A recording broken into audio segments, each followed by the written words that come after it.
농부이십니다.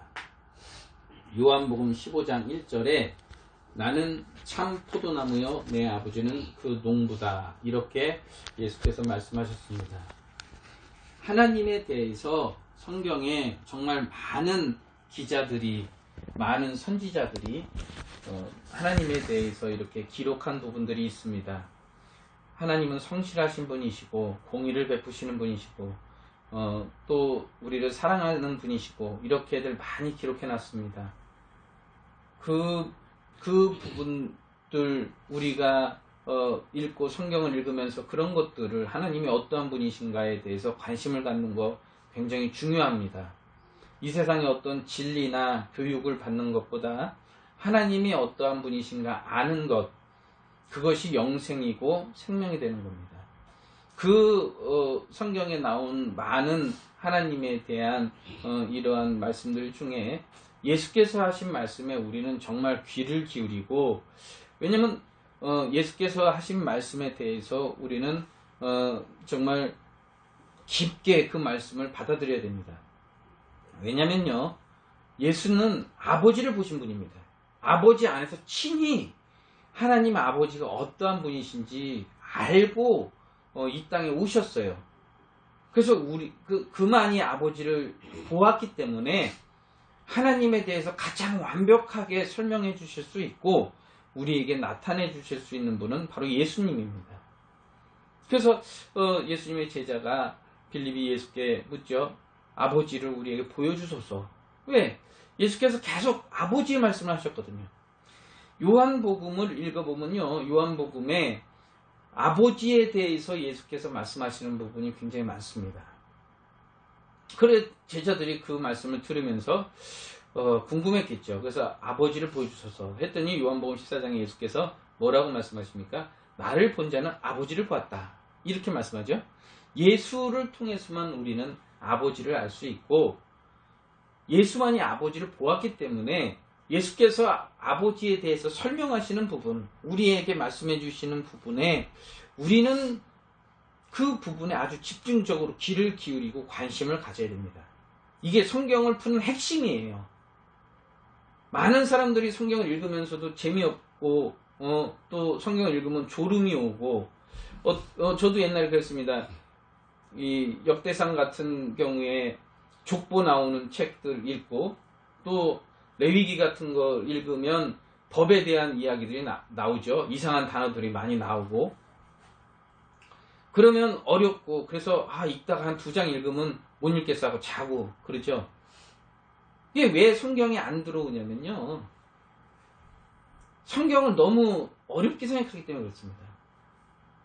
예수가 하신 말씀을 받아들이고 예수의 말씀을 귀 기울여서 듣다 보면 성경이 재밌어집니다.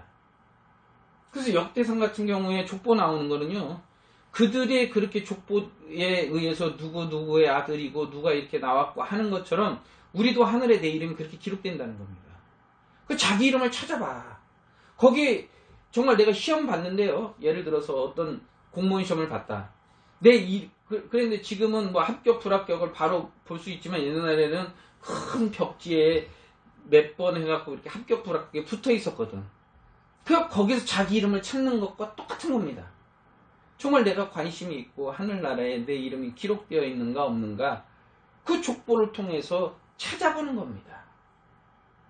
그래서 어떤 자가 탈락이 됐고 왜 탈락이 되고, 어떤 자는 정말 하나님의 일을 동참했고 왜 동참할 수 있었는지, 그래서 반면 교훈 삼아서 우리가 그 일을 우리도 할 수 있는 겁니다. 하나님의 족보 안에 들어가라는 거예요. 율법도 마찬가지예요. 그 레위기서를 읽으면서 처음에는 재미가 없죠. 무슨 말인지 모르니까. 그러나 그 레위기를 통해서 우리에게 주신 그 법의 의미를 우리가 안다면 정말 그 법이 재밌다 이거야. 만약에 내가 판사가 된다고 생각해 보세요. 여러분은 판사가 될 자질이 충분합니다. 왜? 나중에 하나님의 나라의 재판관으로 여러분이 있어야 되니까. 그러면 여러분이 하나님의 나라에서 재판을 한다고 칠 때 하나님의 나라의 법을 모른다면 재판할 수 있습니까? 뭘로 재판할 거야? 그러니까 내가 하나님의 나라를 통치한다고 하는 주님과 함께 주님께서 우리에게 그 통치권을 주신다고 말씀하셨습니다. 그렇다면 여러분은 어떻게 해야 됩니까? 정말 의로 통치하기 위해서 무엇이 의인지 성경에서 의를 알아야 될 거 아니에요? 그 성경이 재밌습니다. 이 성경을 통해서 예수의 하시는 말씀을 우리가 듣는다면 성경을 정말 깨닫게 되고 성경이 너무 재밌어진다 이게. 재밌어집니다. 그러니까 우리가 이 예수께서 말씀하시는 부분에 귀를 기울이고 그가 하시는 말씀에 관심을 갖는다면 우리는 정말 올바른 믿음을 가질 수 있고 정말 우리는 하나님의 나라에서 큰 사람들이 될 수 있습니다. 예수께서 말씀하시는데 내 아버지는 그 농부다 이렇게 말씀하시죠. 그러니까 예수께서 오셔서 내 아버지가 지금도 일하시니 나도 일한다 이렇게 말씀합니다. 하나님 무슨 일을 하시냐 이게. 포도원을 세우시고 그 포도원에 그 포도나무에서 결실 맺기를 원하시는 거거든요. 그 일을 지금도 하는 겁니다. 그 예수께서 자기를 소개하실 때 나는 참 포도나무요. 그죠? 그러면 참 포도나무라고 하는 것은 그냥 포도나무라고 안 하고 그 앞에 참 포도나무다 이렇게 말씀하죠. 그 참 포도나무라고 하면 참포도가 아닌 들포도가 있다는 이야기죠. 그러면 참포도나무가 아닌 들포도나무는 무엇이냐? 바로 오늘 우리가 이 예배 시간에 읽었던 이사야 5장의 말씀에 나오는 겁니다. 하나님은 포도원의 농부로서 그 포도나무를 가꾸세요. 그 포도원을 만드셨죠. 그 포도원이 뭐예요? 이스라엘이고 포도나무가 유태인이라 그래요. 유대인들. 하나님은 애굽에 있던 이스라엘 그 고통에 있던 이스라엘들을 정말 그들을 약속의 땅으로 인도하셔서 내 백성이다. 저들은 나의 것이다. 내가 다스리는 나의 백성이다. 하고 그들에게 율법을 주셨어요. 이 율법은 공의입니다. 제가 자꾸 율법을 강조하면요. 어떤 사람들은 율법주의자라고 말할 수도 있습니다. 그러나 그것은 달라요. 율법주의자는 뭐냐면 율법을 얻어야 구원을 얻는다는 것이고 제가 말씀드리는 것은 하나님의 나라의 백성들로서 자녀들로서 시민들로서 당연히 그 나라의 법을 지키라는 겁니다. 이건 구원하고 상관이 없습니다. 구원은 받았지만 그 나라의 영광을 누리기 위해서 다시 말하면 그 영광에 참여하기 위해서 필요한 것이 뭐냐? 율법을 지키는 겁니다. 그 법을 지키지 않으면 대한민국에서도요. 법을 지키지 않으면 어떻습니까? 구속되죠?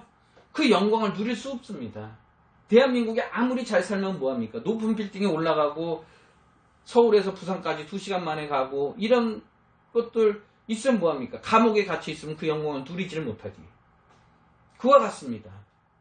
하나님은 자기 백성을 삼으시고 그들에게 율법을 주셨어요. 그러니까 하나님의 나라의 법이고 공의입니다. 그 법을 지키라고 이스라엘에게 주셨습니다. 그래서 이스라엘은 그 법을 지키는 자들입니다. 하나님의 나라는 그 율법으로 통치를 하시는 그러한 나라입니다. 그래서 우리가 율법에 대해서 관심을 깊게 알아야 됩니다. 우리가 죽어서 천국 가도요. 그 법은 변하지 않습니다. 율법은 영원한 거예요. 예수께서 오셔서 그러죠. 천지가 변할지라도 내 말은 변하지 않는다. 말씀하시죠. 예수께서 뭐라고 말씀합니까? 내가 율법을 폐하러 온 것이 아니라 뭐하러 왔다? 완전케 하러 왔다. 그 율법을 예수께서 완전케 하신 것을 진리라고 합니다. 그래서 우리는 진리의 사람들, 완전케 된 그 율법을 가지고 사는 사람들입니다. 그러니까 율법이 불안정한 것은 무엇이냐? 율법은 육체의 예법이다. 이렇게 말합니다. 육체만, 마음은 변화시키질 못해. 육체만 범죄하지 않도록 그냥 붙잡아주는 거예요. 그럼 마음을 변화시키지 못하죠. 왜? 마음은 영적인 요소가 있거든요. 심령이라고 그러죠. 내 영혼의 마음이 심령입니다. 이것을 바꿀 수 있는 것은 예수의 말씀밖에 없어요. 진정한 내가 누구냐? 오늘날 교회에서 나를 영혼이 나라고 가르치거든요. 영혼이 내가 아니라 심령이 납니다. 심령이 나고 영혼 안에 심령이 있는 것이고 내 육체 안에 마음이 있는 것이고 이렇게 되는 겁니다. 그래서 진정한 내가 누구냐? 심령이라 이거야. 나는 심령이 내 심령. 그래서 내가 여러 가지 생각이 있지만 그 마음에 확정하는 것은 뭐예요? 마음이 확정하지. 마음이 확정하면 그 일을 이루는 겁니다. 내가 나를 만드는 것은 내 마음이라 이거야. 그래서 마음이 가장 중요합니다. 완악한 마음, 완악한 심령. 그러죠? 완악한 이성이라고 말하지 않죠. 완악한 영혼이라고 말하지 않습니다. 왜 완악한 심령이라고 말하는가? 완악한 마음이라고 말하는가? 그 마음이 나거든. 그 마음이 납니다. 그래서 우리는 정말 예수의 말씀으로만 율법은 내 마음을 변화시키지 못해요. 그래서 거듭나게 하지를 못한다는 겁니다. 그래서 율법은 한계가 있는 것이고 예수의 말씀으로 예수가 오셔서 우리를 그 말씀으로 거듭나게 다시 태어나게 하신다는 겁니다. 그래서 진리예요. 예수로 말미암아 내 썩었던 이 악으로 가득했던 내 마음이 변화를 일으키고 감동을 받고 정말 그 나라에 대해서 간구함이 생기고 하나님의 나라에 대해서 사모함이 생긴다는 겁니다. 예수의 심령을 품고 싶은 마음이 생겨나고 예수를 닮고 싶어하고 사모하는 심령이 내 마음 속에서부터 생겨난다는 겁니다. 이건 이성으로 되는 것이 아니거든요. 그래서 이 심령이 나야. 이 마음을 바꿀 수 있는 것은 심령을 바꿀 수 있는 것은 진리, 곧 예수의 말씀입니다. 이 예수의 말씀 진리는 어디에 근거하냐? 율법에 근거한 겁니다. 그래서 예수께서 율법을 폐하러 온 것이 아니요. 율법은 육체가 거룩하게 살지만 영혼은 거룩하지만 마음은 죄를 미워하고 죽이고 싶을 수 있거든. 그러니까 이번에 저 산에 불이 났죠? 어떻습니까? 자기를 왕따 시킨다고 사람이 그 동네 산에 불 질렀다 이거야. 그 마음에서부터 악한 마음이 들어서 행동을 하는 겁니다. 그 마음을 어떻게 변화시키느냐? 예수의 말씀으로 변화시킵니다. 그래서 진리입니다. 완벽하게 되는 것이고. 그래서 우리는 예수로 말미암아 그 하나님의 나라를 소유하게 되는 것이고 그 영광에 참여할 수 있는 것입니다. 하나님께서 농부로서 포도원을 개설하셨어요. 그 포도원이 이스라엘이고 이스라엘에게 무엇을 바랬다? 왜 이 땅에서 이스라엘을 하나님의 것으로 만드셨는가? 이사야 5장에 말씀한다. 그들에게 공평을 바라셨다는 겁니다. 다른 나라들은 다 썩었을지라도 이스라엘만큼은 공평을 바라셨다는 거예요. 그랬는데 그들이 어떻습니까? 그들은 포악했다 이렇게 말하죠. 그리고 그들에게 의로움을 바랬더니 도리어 그 백성들이 하나님께 부르짖음, 애굽에서 있을 때보다 더 그들이 악하다 이거야. 그래서 그 백성들이 하나님께 다시 기도하고 주의 나라가 어찌 이렇게 됐습니까? 하나님께 탄원한다는 겁니다. 성경이 처음부터 창세기부터 요한계시록까지 일괄적으로 말하는 주제가 뭐냐면요. 선과 악입니다. 그래서 창세기 6장에 하나님께서 인류를 물로 멸하실 때 그때 그 배경을 설명하거든요. 이 땅에 있는 사람들의 강포하고 포악이 가득했다는 겁니다. 그래서 멸망한다는 거예요. 선이 없고 악으로 가득했다는 겁니다. 더 이상 선을 찾아볼 수가 없어 하나님이. 어떤 사람은요 무슨 하나님의 아들이 영이 있고 그래서 영이 있는 사람 없는 사람 이거 가린 성경은 그런 거 얘기하지 않습니다. 악이냐 선이냐 그 당시에 선한 자가 없다는 겁니다. 저 아브라함 시대 때 의인 10명이 없어서 망한 도시가 있죠. 소돔과 고모라. 그건 뭡니까? 의인 10명이 없다 이거야. 의로운 자가 없어서 망하는 겁니다. 그러니까 하나님은 자기 나라를 세우고 자기의 나라에 모든 사람들이 의롭게 살고 평화롭게 살고 행복하게 살 수 있는 방법을 제시하셨어요. 그것이 뭐냐? 그게 법이라 이거야. 그 법대로 살라는 거예요. 근데 사람들은 그 법을 자꾸 어깁니다.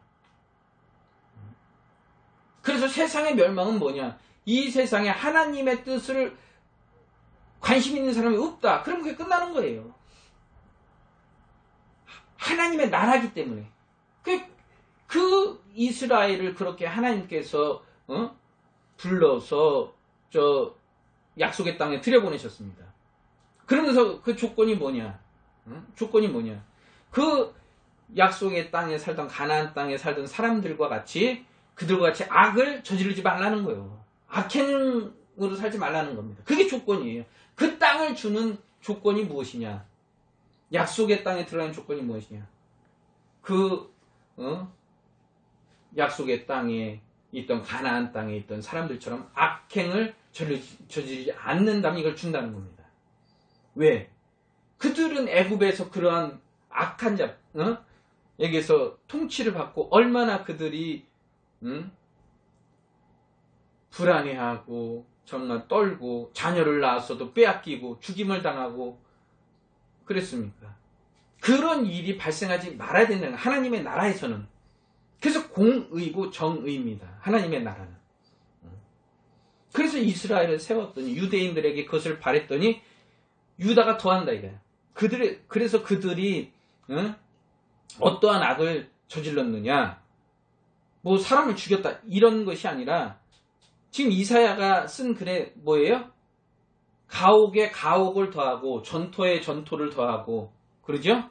그러니까 내가 하나님께서 이들에게 가나안 땅에 약속해서 가나안 땅에 들어갔는데 그리고 그 땅을 하나님께서 주시고 그들에게 복을 주셨어요. 그래서 그들이 복을 받으면 뭐라고 그랬어요? 고해를 행하라 이렇게 말씀했다고 성경에 말씀을 드렸죠. 그런데 그들이 그 하나님의 법에는 관심이 없고 하나님께서 주신 거 가지고 자기네 집만 계속 넓힌다 이거야. 내 집을 세웠는데 돈을 더 버니까 뭐해? 50평짜리 100평 만들고 100평에 거기에 개집은 한 30평짜리 만들고 개는 저 50만원짜리 옷 입히고 풀장을 만들고 남은 굶어 죽든 말든 상관한 이렇게 산다 이거야. 그래서 전토에 전토를 더하고 가옥에 가옥을 더하고 그들은 아침부터 일어나서 술 파티를 하고 돈이 많으니까 풍류 생활을 즐기며 이렇게 살지요. 그게 악이라는 겁니다. 왜? 그들은 그렇게 살 뿐 하나님의 일에는 관심이 없다. 이렇게 나오거든요. 그들이 하나님의 일에 관심 갖기를 바라고서 복을 주셨는데 그들 하나님의 일에 관심이 없다는 겁니다. 그러니까 하나님의 일에 관심 없는 것이 악입니다. 악한 겁니다. 그들은 자기네 집 넓히는 것, 자기네 재산 넓히는 것만 중요하지 하나님의 일에 대해서는 관심이 없다는 거예요. 그래서 이스라엘이 멸망한 겁니다. 물론 거기에는 우상 숭배며 이런 부분들이 접목되어 있죠. 접목되어 있습니다. 그러나 유다의 사회 전체에 악으로 가득해서 더 이상 어떻게 하나님으로서도 할 수 있는 방법이 없습니다. 그러니까 그들의 사회가 망하고 그들이 어떻게 해요? 바벨론 포로가 되어 끌려갑니다. 그리고 그들이 다시 하나님에 의해서 다시 이스라엘 돌아오죠. 근데 그들이 정신 못 차리고 계속 그런다 이래요. 결론은 어떻게 했냐? 그의 아들 예수를 보내셨는데 그 아들 예수까지 죽여버리죠. 왜? 자기네 교리하고 안 맞는다고. 자기네가 배운 성경과 안 맞는다고 예수를 탄핵해버리죠. 의인은 악하다 이렇게 말하죠. 자기는 선하고 예수는 악하다 이렇게 몰아갑니다. 자기네가 선이고. 그래서 예수를 죽이는 겁니다. 그래 하나님께서 뭐라고 말씀합니까? 내가 그 포도원을 헐어버리리라. 그래서 헐어버린 거예요. 그리고 어떻게 합니까? 예수로 다시 포도원을 세우세요. 그러니까 예수가 나는 참 포도나무요 너희는 가지니 하는 말씀을 이해하기 위해서는 이사야서 5장의 말씀을 이해해야 이 말씀이 딱 이해가 됩니다. 예수로 다시 시작하시는구나. 그래서 예수께서 뭘 세우셨어요? 이 땅에 세우신 단 한 가지 내 교회를 세운다. 나는 이 땅에 와서 내 집을 세우고 이런 것이 아니고 내 교회를 세운다 고 말씀합니다. 그리고 그 교회를 통해서 예수께서 세상을 통치하신다. 그 이사야서에서 예수에 대해서 아주 잘 예언했죠. 장차 한 왕이 의로 통치할 것이요 방백들이 공평으로 정사할 것이다 라고 이사야서 30장 1절에 말씀합니다. 이것은요 정확한 해석은 뭐냐면 천년왕국 시대를 말하는 겁니다. 예수께서 오셔서 이 땅에 재림하신 이후에 천년왕국을 세우시거든요. 정확한 것은 그때를 말하는 것인데 그때만 말하는 것이 아니라 예수께서 오셔서 초림하셔서 그 나라를 천년왕국을 세우시기 전에 그가 세우신 것이 무엇이냐? 교회를 세우셨죠. 교회를 통해서 의와 공평을 세상에 선포하시는 겁니다. 많은 사람들이 의가 무엇이고 공평이 무엇인지 알게 예수께서 말씀하는 겁니다. 그래서 교회에서는요 의와 공평이 있는 곳이에요. 그리고 그가 그 의와 공평을 선포하신 이스라엘 사람들의 죽임을 당하시고 그가 살아나셔서 하늘로 올라가셨어요. 그리고 그가 진리의 성령을 보내주셨습니다. 그 예수께서 요한복음 15장에 진리의 성령 이렇게 말씀하시죠. 이 요한복음 15장 너무너무나 중요한 말씀입니다. 요한복음 15장에는 15장을 한마디로 표현하면 무엇이냐? 제가 오늘 설교 요지에 써놓은 거 그겁니다. 밑에 써놓은 거. 요한복음 15장에는요. 아버지와 아들과 성령과 사람에 대해서 어떤 게 평화고 어떤 게 공존이고 어떤 게 행복이고 하나님도 인간에 대해서 인간도 하나님에 대해서 우리끼리만 잘 사는 것이 아니라 하나님께 영광 돌리면서 사람과 하나님이 사람과 신이 행복하며 평화를 누리며 정말 기쁨으로 사는 모두가 행복해지는 세상 그것이 무엇이냐 하는 거예요. 어떻게 그런 나라를 이룰 수 있느냐? 진리의 성령이 오셔서 예수가 이렇게 세상을 통치하신다라는 것을 증거한다는 겁니다. 그리스도로서 그가 공평을 가지고 공의를 가지고 세상을 통치하시는 분이시다라는 것을 성령께서 증거한다는 거예요. 성령께서.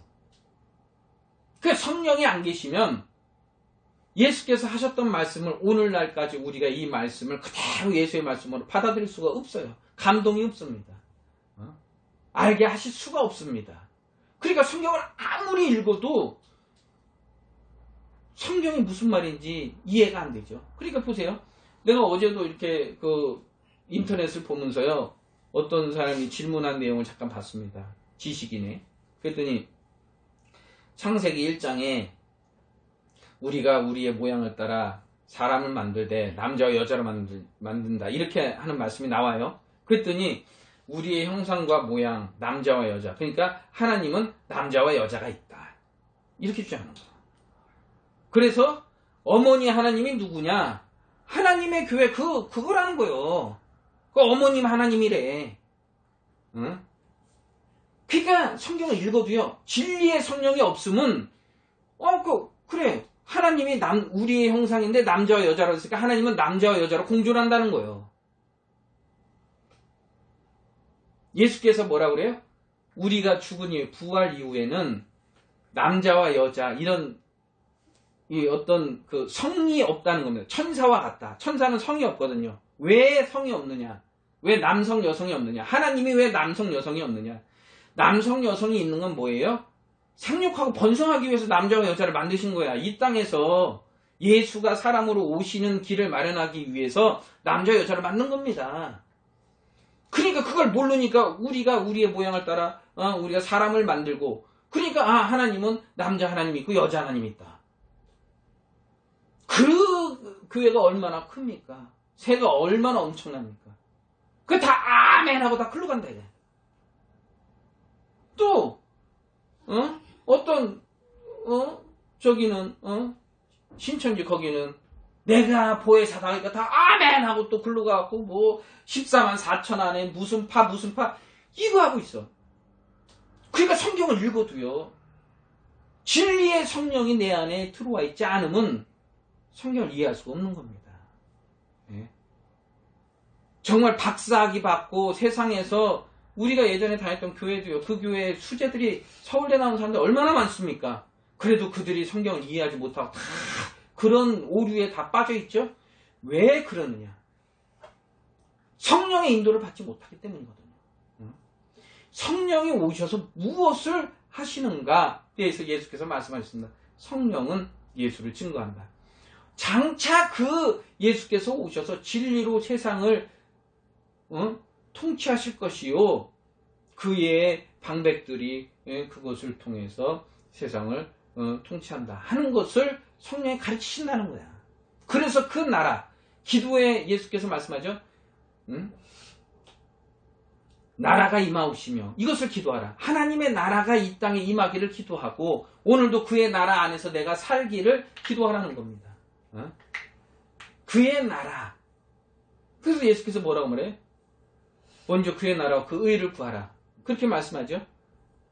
그의 나라에 대해서, 하나님의 나라에 대해서 그 통치, 예수께서 통치하시는 그 진리에 대해서 성경은 말씀하는 겁니다. 그래서 그 말씀을 따라서 살으라는 거예요. 내 양은 내 음성을 듣는다. 그러니까 너희가 내 양이라면 이 진리 안에 와서 다른 데로 가지 말고 성령의 음성을 따라서 살아라. 성령은 무엇을 증거하느냐? 오직 예수만이 우리를 진리 가운데로 인도한다는 것을 가르치는 겁니다. 그래서 요한복음 15장에는 유일하게, 모든 성경에서 유일하게 아버지와 아들과 성령 그리고 인간 모두가 영광을 받는, 모두가 행복을 누릴 수 있는 방법이 기록되어 있습니다. 이것을 우리라고 하거든요. 하나님은 아버지와 아들과 성령 모두가 한 뜻을 가지고 인류가 그 뜻에 함께하기를 원하고, 그래서 그 영광이 하나가 되기를 원하는 겁니다. 그래서 우리도 그 영광 안에 우리를 넣어주시겠다는 거예요. 얼마나 감사합니까?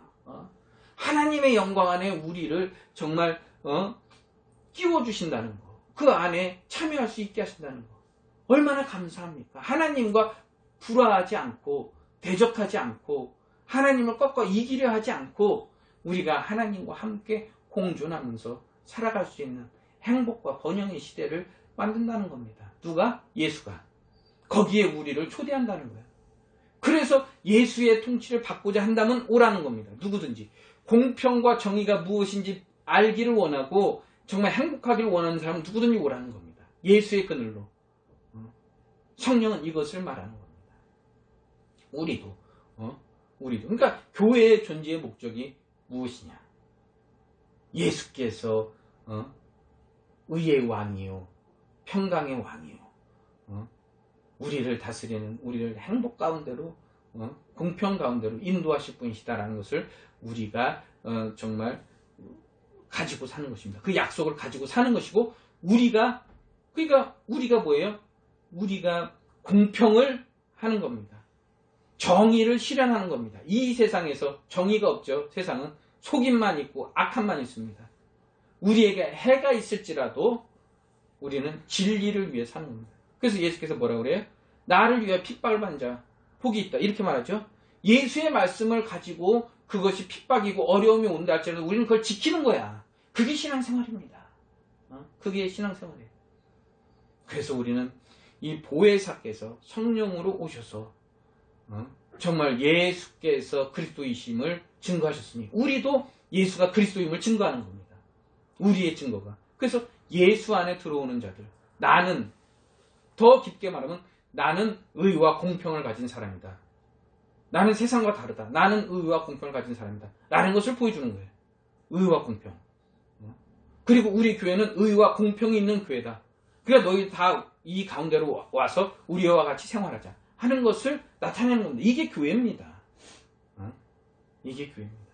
그래서 우리 모두는 예수께서 우리에게 말씀하신 의와 공평,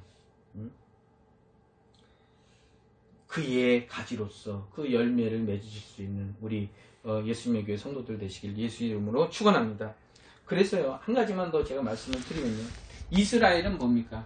그들에게 의를 바랬더니 뭐예요? 포악이 공평을 바라셨더니 포악이요 그들에게 의로움을 바라셨더니 부르짖음이 되었죠.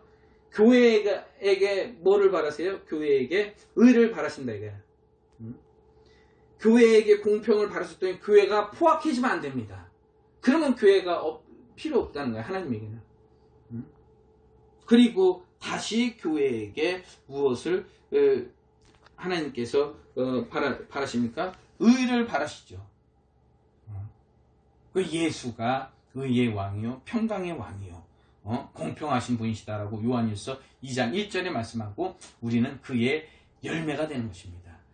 하나님은 예수로 말미암아 의와 공평의 포도나무를 만드시고 우리는 의와 공평의 열매를 맺고 성령이 열매를 맺도록 인도하신다는 겁니다. 그래서 하나님과 아들과 성령이 우리가 우리의 모양을 따라 사람을 만들고 그래서 우리입니다. 성경은 내가 아니고 우리가 하자는 거예요. 우리가 인간이 하나님의 우리 안에 함께 그 우리가 될 수 있는 조건을 열어놓으셨다는 겁니다. 인간이 하나님과 함께 우리가 될 수 있는 조건. 다시 말하면 인간이 하나님처럼 하나님의 자녀요. 하나님과 같이 그 수준까지 올라갈 수 있는 우리 안에 우리라고 하는 아버지와 아들 성령 안에 나까지 포함시켜 주신다는 거예요. 그것이 무엇이냐? 요한복음 15장입니다. 그의 열매를 맺는 것. 우리 모두 의와 공평의 삶을 사시기를 예수 이름으로 축원합니다. 기도하겠습니다.